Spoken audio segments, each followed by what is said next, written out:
Okay, first we're going to discuss the stages of infection. The new host is exposed to the infectious particle. After exposure, contact is made through an epithelial surface that can include your skin, respiratory system, or even your gastrointestinal system, which is actually the disease we'll be talking about today. The infectious agent then colonizes and penetrates it.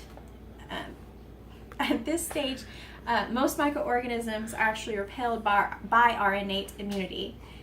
If they are successful at establishing a site of infection, the disease occurs through the spread of the pathogen through either our bloodstream or our lymphatic system. Now, there are 5 groups of disease-causing agents. One is viruses, bacteria, fungi, protozoa, and worms. We're actually going to be discussing a disease that is caused by a type of worm. And the parasite is Trichinella spiralis, which causes trichinellosis, or trichinosis for short. This is actually caused by consuming a type of raw or undercooked meat from pigs, wild boar, cougar, or bear meat, which might sound crazy because not a lot of people eat this, but it is a game meat that hunters and people in northern regions like Alaska do still consume to this day.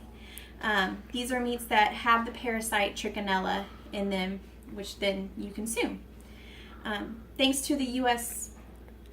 pork industry, trichine control programs have nearly eliminated the disease in domestic swine. So your everyday pork is most likely not going to carry this disease, but it's still going to be safe to make sure you cook your meat thoroughly if you do have a type of pork, or if you happen to try wild boar or bear or cougar. It is a threat to other people that do consume the game meat, and in fact in 2008 there was an outbreak of about 30 out of 38 people who attended an event and ate black bear meat. They then developed this disease, which was not pretty. The way it happens is you eat the meat that has the disease-causing pathogen. The acid in your stomach then dissolves the hard covering of the Trichinella cyst, which then releases the worms into your body.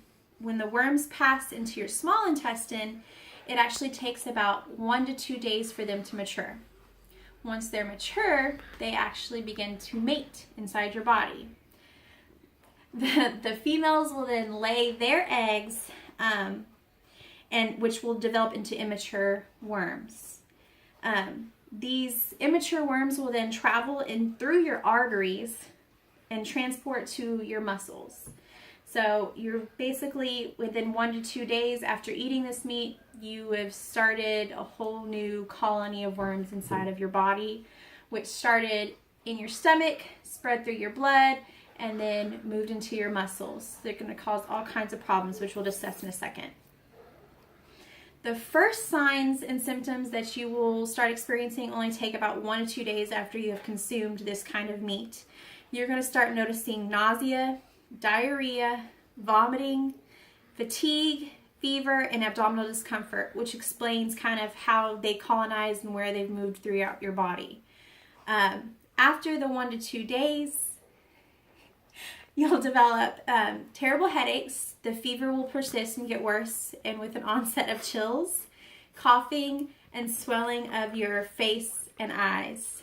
Then it also causes aching joints and, of course, muscle pain because it has moved to your muscles. In extreme cases that aren't treated, it can even lead to death.